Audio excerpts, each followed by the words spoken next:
The jungle air was thick and hot, buzzing with insects and charged with tension. Captain Drew Hartman pushed through dense vines, the muzzle of his pulse rifle scanning left to right. Every shadow seemed alive. Every sound felt like it held teeth. This was not Earth, not any Earth-like colony either. The ground pulsed faintly beneath his boots as if the planet itself had a heartbeat.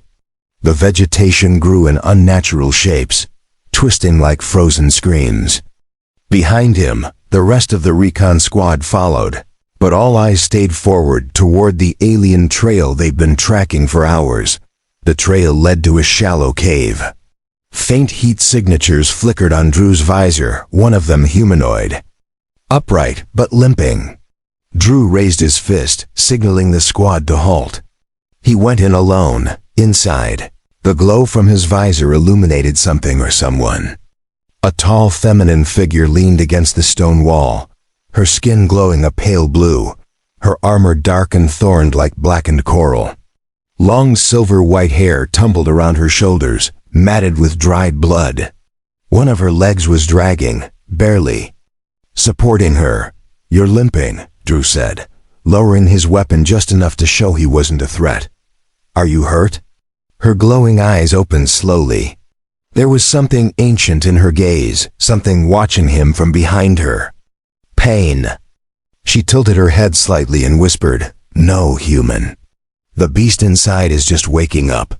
Drew didn't flinch, though he felt every cell in his body scream to back away. Her voice wasn't a threat, it was a warning. And oddly, a cry. For help, she tried to step forward and stumbled. He caught her by instinct. Her body felt impossibly cold, like moonlight frozen in time. Yet even through her weakness, she radiated strength that curled through the air like heat waves. "What are you?"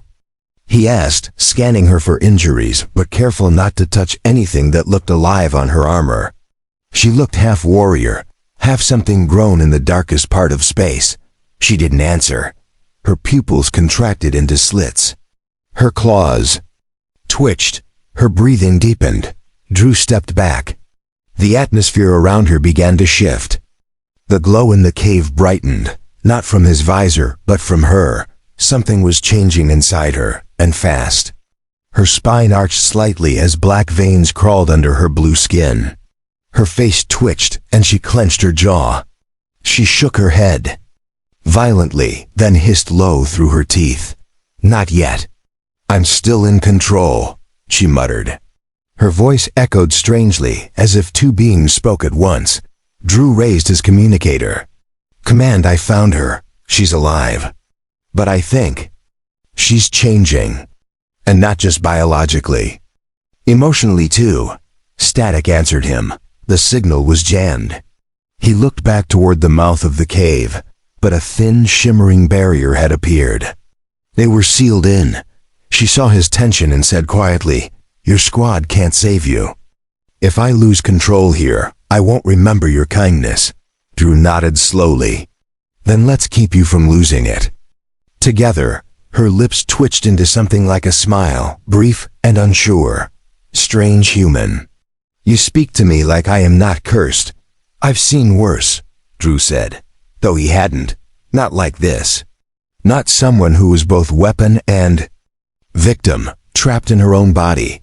He reached into his med pack and pulled out a stabilizer, holding it out. She stared at it like it was poison. "That won't work on me. What's inside, isn't something you can sedate." Her breath caught, her body jerked.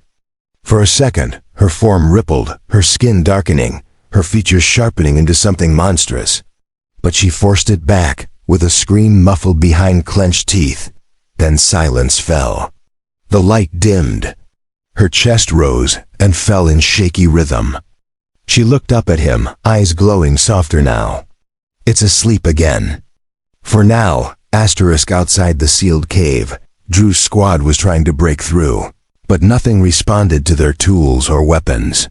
Plasma cutters sparked harmlessly against the invisible wall, and even the ground wouldn't shake from their grenades. Inside, Drew focused only on the strange girl in front of him. She hadn't moved since the last surge passed through her. Her breathing was calm now, and her glowing eyes watched him without emotion. But he could tell she was analyzing him, just as he was trying to understand her. "You don't have to fight it alone," he said. "Whatever it is, maybe I can help." She blinked slowly, then tilted her head. "You think a soldier like you can hold back something that 8 stars? Drew didn't respond to the challenge. He wasn't here to impress her. He just wanted to prevent something worse from breaking loose. He crouched beside her, keeping his hands visible. "What's your name?" She hesitated for the first time. Her lips moved like she hadn't spoken that word in years. "Velshara," she finally said. "Last daughter of the Voidbound. Tribes we were born to destroy, not to be saved." Drew nodded slightly, trying not to show the chill her voice gave him. "Well, Velshara, I don't care what you were born for. I care what you choose to be now." She turned her face away, jaw clenched. Her fingers dug into the stone. "I didn't choose this. They put it inside me. It was a weapon. I was the container. And now the container is cracking." The air trembled as she spoke. Not from her voice, but from the thing stirring deep inside her. Drew felt it like a storm behind her bones. He didn't know how long she could hold it back. He opened a small case from his belt. Inside was a neural dampener, normally used to sedate injured soldiers suffering from trauma shocks. "Can I try this on you? It won't hurt, but it might calm the signals to your brain." Velshara stared at the device, unsure. "It's primitive, but maybe the simplicity will trick the beast." "You have permission, human. Use it before I stop agreeing." Drew placed the device gently against the back of her neck. It clicked softly. Blue lights pulsed across her skin. Her breath hitched, then steadied. For a few seconds, everything was still. Then she exhaled like someone waking from a long nightmare. "I can think clearer now." "The whispers are quiet," she said, voice softer. "But it won't last long. The beast doesn't like chains. Not even soft ones." Drew sat across from her, watching her posture relax just slightly. "Then we use the time we have. Tell me what it is. Tell me what's inside you." Velshara looked up. Her eyes reflected the pulsing cave lights. They called it Eshkareth. Born before stars, caged in flesh so it would never rise again.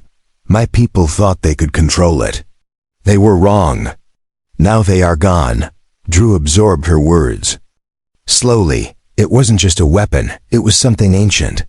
Something that devoured civilizations. And now it lived inside a girl barely holding it back. "Why are you helping me?" she asked suddenly. "You don't even know me."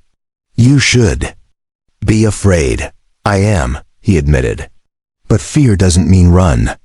Sometimes it means stand and do something anyway." She stared at him longer than before. Then she whispered, "You're not like the others. They saw a monster. You see a person." He didn't answer. He just watched as her shoulders lowered. Just a bit. She looked down at her leg and touched it gently. The limp was real. It's where the seal fractured. That's how it started. And as if triggered by her words, the ground beneath them pulsed again. The light in the cave dimmed. A deep sound, like a growl from beneath the surface, rumbled through the stone. Velshara's body tensed. Her eyes flashed brighter. "It's waking again, too soon." The dampener failed. Drew stood up and stepped in front of her, shield raised. "Then it'll have to come through me first." The cave shook harder now. Small pieces of rock fell from the ceiling, scattering across the floor. Drew held his shield firm in front of Velshara while scanning for any weak points in the barrier. Behind them, Velshara growled softly under her breath. Her hands clenched into fists, claws slightly extending from her fingers. Her breathing deepened and grew uneven. The thing inside her was trying to surface again. She dropped to one knee. Her body twisted with unnatural motion, as if fighting itself from the inside.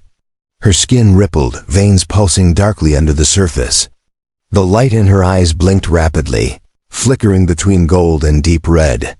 Drew reached for the neural dampener again, but it had already burned out. Smoke curled from the device. He tossed it aside and knelt beside her. "Focus on my voice," he said. "You're stronger than it. You've held it back before." Velshara slammed her fist into the ground, cracking the stone beneath her. Her head jerked up, eyes wide and glowing. "It's angry," she said. "It remembers you. It sees you as a threat now." "Good," Drew replied. "That means I'm doing something right." She laughed sharply, then winced as a spasm struck her spine.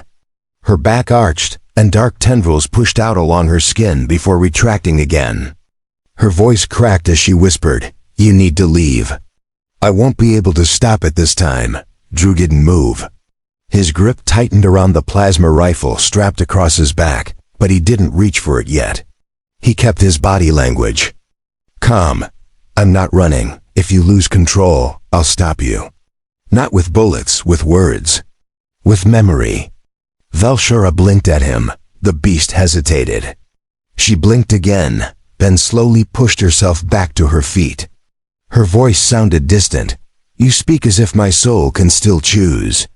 But it's not a fair fight inside me." Drew stepped closer. "Then cheat. Use my voice as your anchor. Hold on to anything that keeps you." The rumbling eased for a moment. Her posture steadied. The red glow faded slightly from her eyes. She closed them, breathing deeply, lips parting just enough to whisper something in her language. The words hummed like a chant. "What did you say?" Drew asked quietly. "I repeated my true name," she said. "Names hold power in my culture. It reminds the beast whose body it's in." Suddenly, the barrier at the cave's entrance shimmered and cracked. Drew turned sharply. From the outside, the squad had fired a focused sonic blast. A hole was forming. Backup might be minutes away. Velshara stiffened. Her senses picked up something he couldn't detect. She turned her head sharply toward the barrier. "Stop them. They're not safe. If they come in now, it will trigger a full awakening." Drew tapped his cums. Static filled the channel again. No clear signal could get through. He had to make a choice. Stop them by hand signal, or risk it all by waiting. He stepped toward the breach and waved his arms in a slicing motion. A warning. The squad paused, seeing him clearly. They understood the sign. The hole was left unfinished. The shield stabilized again, humming loudly. Velshara looked at him, surprised. "You chose me over your own team's entry." "Why?" "Because they sent me to help. Not to finish something we don't understand," Drew said. She looked down, one clawed hand on her chest. "The beast doesn't understand that kind of loyalty. That's why it fears you." Silence filled the space again. Drew didn't know how long they had. He watched her closely.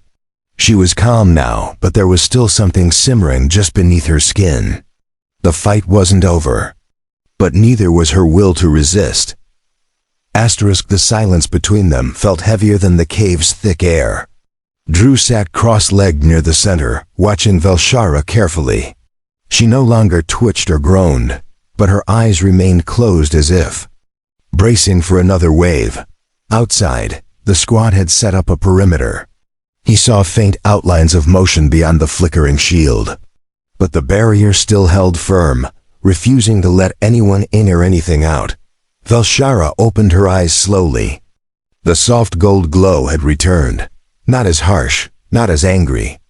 "I've never lasted this long without a full surge," she said. "Something about you slows it down." Drew didn't respond right away. He thought about her words. Not just the science of it, but the meaning.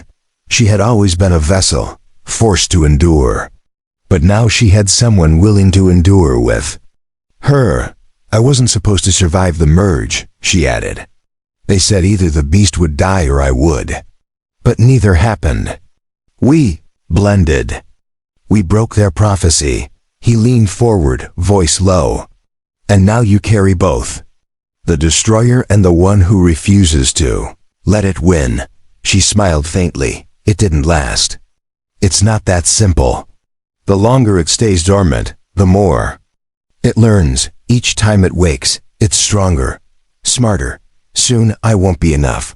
Drew adjusted his gear beside him. He placed his weapon farther away to show trust. Then let's use every second it sleeps to plan. There has to be something, some ancient method, some hidden design that weakens it. Velshara turned her gaze to the cave walls. Strange carvings etched along the stone caught her attention. She stood, slowly, tracing a finger across one symbol. These aren't natural. These were warnings. My ancestors sealed Eshkareth here long ago. He moved beside her, studying the markings. They spiraled inward, wrapping toward the center where she had first collapsed. He touched one lightly. It vibrated, like a whisper humming through. Stone. This entire cave, she whispered, is part of the prison. That's why it won't let me out. It's not trapping me, it's protecting everything else. Drew stepped back, scanning the structure with new awareness. The ceiling's strange shape, the glowing mineral veins. It wasn't a hiding place. It was a design. A lock built from geology and ancient power. If this place held the beast once, maybe it still can, Drew said. Maybe there's a way to renew this seal without hurting you. She stared at him, surprised by his words. Most would ask how to kill me. You ask how to save both parts of me. He nodded once. You've earned that much. You've fought harder than anyone I've seen. You deserve to exist, Velshara. Not just survive. She turned away slightly, emotion flickering across her face. No one's ever said that to me. Not even my creators. I was a weapon first. A being second. Suddenly, a sharp cry echoed from outside. Drew spun toward the barrier. One of the squad members had collapsed. Another was backing away, weapons raised. Something invisible pressed against the shield. Velshara hissed through her teeth. It's sending signals. Eshkareth is waking even through the barrier. It wants more than my body. It wants them too. Drew grabbed his cum unit again, shouting, "Pull back now, do not approach. Stay 20 meters clear until I say otherwise." The channel cracked but worked. He saw the squad retreat to a safe distance. Velshara sagged slightly, her balance shaking. She touched the carvings again, this time with reverence. "This seal isn't complete anymore," she muttered. "Part of it was broken when I entered. I need to fix it. Or no one leaves this world alive." Drew moved beside her again, standing firm. "Then I'll help you finish what they started. And this time, you won't be alone." Velshara knelt before the ancient markings, her claws gently etching symbols along the glowing stone. Each motion was deliberate, her body trembling from strain but guided by memory older than words.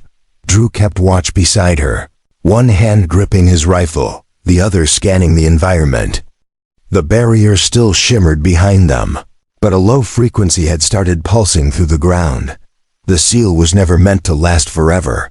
Velshara said without looking up, "My people believed sacrifice was strength.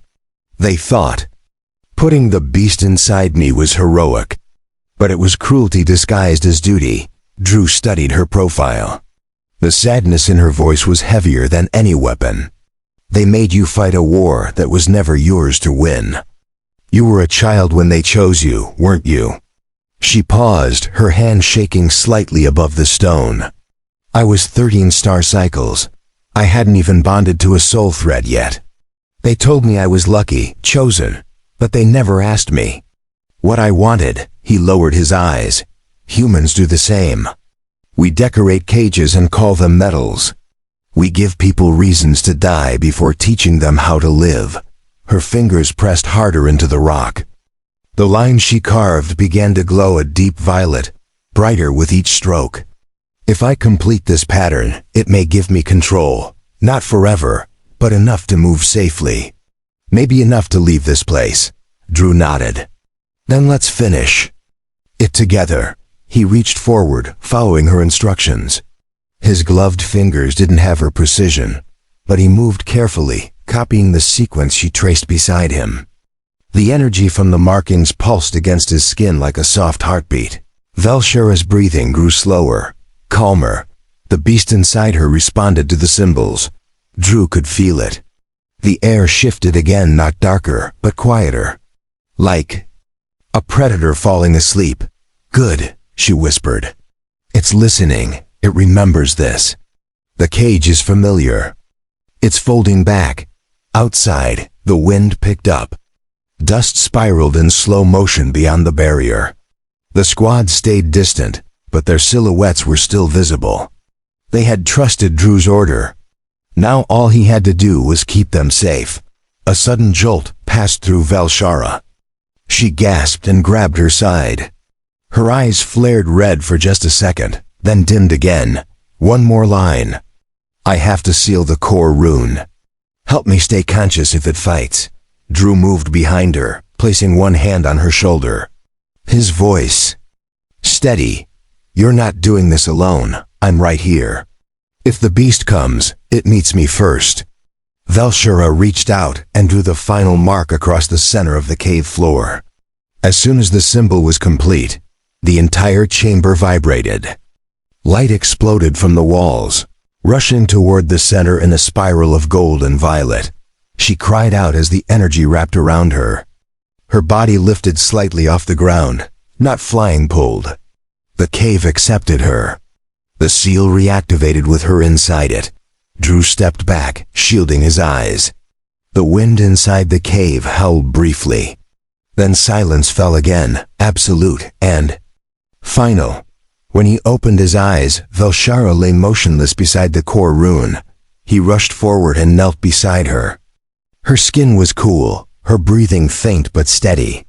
The red glow was gone. Only the golden shimmer remained in her eyes. "The seal is alive again," she said weakly. "And so am I, but it cost me something. Part of me is sleeping now. Not just the beast." Drew helped her sit up. "Then we'll wake the right part first. The part that chooses who she wants to be." Drew carried Velshara to the side of the chamber where the stone was warmer and the wind didn't reach.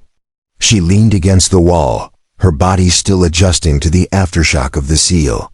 Her eyes remained open but unfocused. Gold light flickered within them like candle flames struggling against the dark. Her voice came out slow. "I thought sealing it again would bring silence. But now I hear everything louder." He sat beside her, back against the cave wall. His rifle was laid across his lap, but his hands weren't on the trigger. "You've quieted it before. You'll do it again. It's not just inside you now. It's in here with both of us." Velshara turned to face him. Her expression was softer now. Not just pain. Not just strength. Something like curiosity. "You keep saying we. As if this burden belongs to you too." "It does," Drew answered. "The moment I chose not to walk away. The moment I listened instead of feared." Outside, the barrier began to pulse in rhythm with the markings on the cave floor. The squad moved cautiously along the edge, watching but not interfering. They had seen enough to understand this was no ordinary mission. "The energy around us is thinning," Velshara whispered. "That means the cave's power is weakening. It bought us time. Not forever. Just long enough to prepare." Drew looked toward the sealed passage. "Then we use it. Tell me what this thing fears." "Even ancient monsters have weaknesses." "Everything. That lives can be unmade." Velshara laughed lightly. The sound surprised them both. "You speak like a priest. Not a soldier." "My kind would fear your words more than your bullets," he shrugged. "Words aim deeper." She reached for his hand. Her claws had retracted. Her skin was warm now. "If I tell you its name, you must never say it outside this place. Names carry echoes. Some echoes reach back." "I promise," Drew said, his voice firm. She leaned closer and whispered something in a language older than stars. The sound crawled across the stone like wind sliding under doors.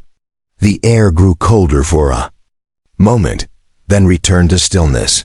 That's what it was called before it was caged, she said. It was a mind before it had form, thought before matter. It hates light. It hates choice. And it despises memory. Drew repeated the details quietly to himself, locking them in place. So we fight it with what it hates. Light, free will. And the truth of who you are. Valshara smiled. You think like a builder, not a killer. Sometimes the best way to fight is to create, he replied. She nodded slowly, her body relaxing just enough to rest her head against the wall. I'll sleep, not long, just enough to strengthen the barrier. You'll watch? Always, Drew said, her breathing slowed. Her hand loosened around his. A faint hum returned to the cave, different now, softer, protective, as if the seal recognized trust and reshaped itself around it. Outside, the sky above the jungle dimmed. A storm rolled across the horizon.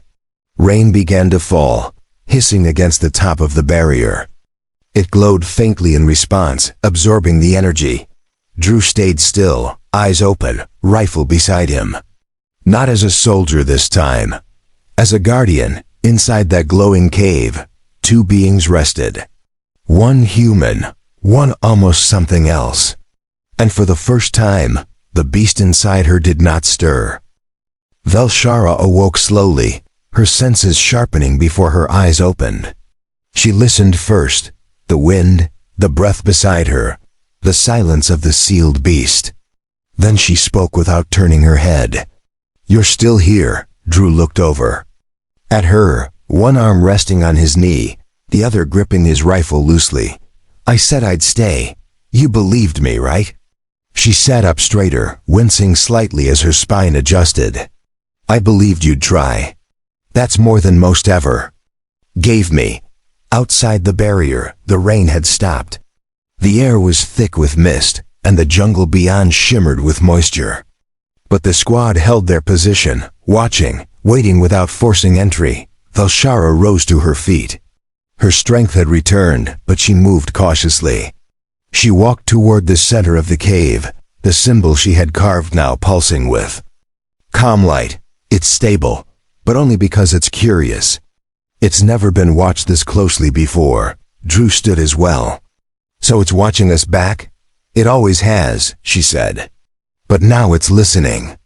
And wondering why. I didn't let it win. He walked to her side, his boots silent on the stone. Maybe because someone finally gave you something worth protecting instead of something worth destroying. She turned to face him, her eyes glowing steady gold. You're not what I expected. You don't flinch. You don't push. You anchor. That frightens it more than fire. Drew gave a quiet nod. Fear is a weapon when aimed right. Suddenly, a deep groan echoed from the wall. A fracture began to spread across the stone behind the seal. It wasn't from the beast. It was from something outside the cave trying to force its way in. Valshara's expression darkened. They're sending a digger. Your commanders are. Impatient, Drew activated his comm. Team Echo, cease all drilling operations. That is a direct command. You breach that wall, you risk everything. Static returned, followed by a hesitant voice. Command says they don't trust the readings. They think you've been compromised. Valshara narrowed her eyes.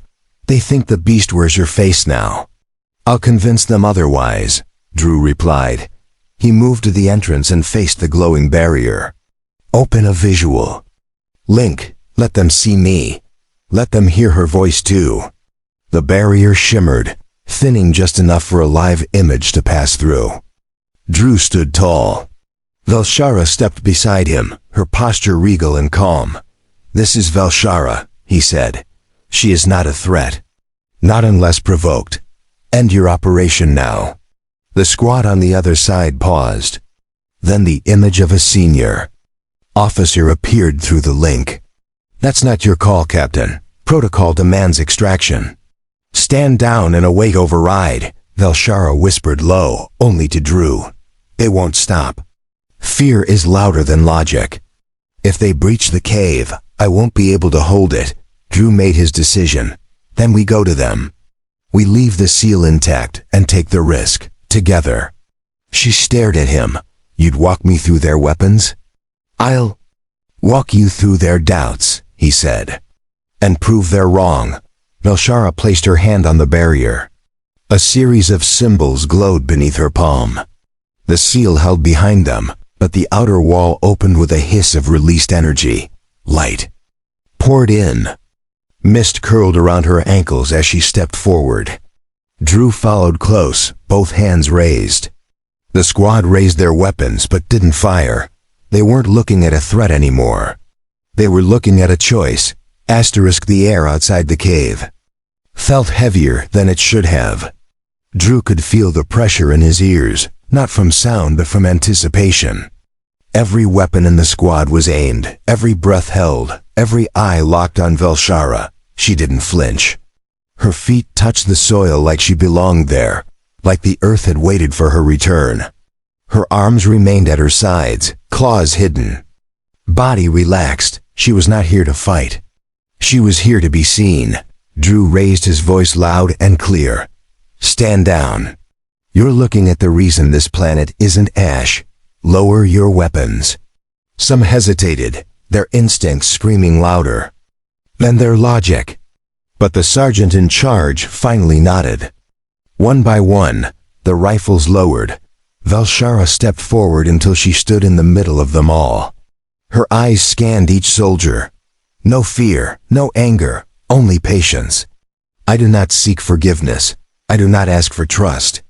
I only offer the truth. One young soldier near the back finally spoke. What are you? She turned to him slowly. Once I was a weapon, then a cage. Now I choose to be something else. A guardian of myself, of this world. And maybe of yours. No one spoke for several seconds. The wind moved through the jungle behind them. The cave seal hummed low in the distance, maintaining its rhythm. Drew walked to her side again. She held back a creature that devoured empires. She didn't unleash it, she contained it. That makes her stronger than any of us. The sergeant nodded once. And if it ever wakes again? Velshara looked to the sky. The clouds above parted slightly, revealing a single beam of sunlight cutting through. Then I will not be alone next time. With cautious steps, she moved toward the extraction ship. Its ramp lowered automatically, hesitating at first before completing the sequence. The eye on board registered her as unknown, then reclassified. Her as guest, Drew followed close behind. We bring her in as an ally, not a prisoner, the officer on comms protested. She could be dangerous. So are we, Drew replied sharply. They entered the ship together. Inside, the lights flickered briefly, sensing the anomaly in her biology. But Velshara didn't react. She sat calmly near the side wall, gaze focused on the soldiers filing in slowly behind them. I hear the beast, she whispered. It's quiet now, not gone, just sleeping. It respects what I did. What you did, but it waits for the next test. Drew sat beside her. Then we keep proving it wrong. She gave him a small smile. It wasn't forced. It wasn't pained. It was real. A fragile, honest expression of peace. As the ship lifted from the jungle floor, the cave below sealed itself one final time. The glow faded into the rock. The energy lines dimmed. The planet exhaled like a wound closing. Orbit came into view. Stars surrounded them again. But something had changed, not just in her. In him, in the squad. In the story they would carry. Home, Velshara stood one last time and looked at the stars through the ship's viewport. I once feared the light. Now I walk toward it, and behind her, Drew simply nodded. Asterisk.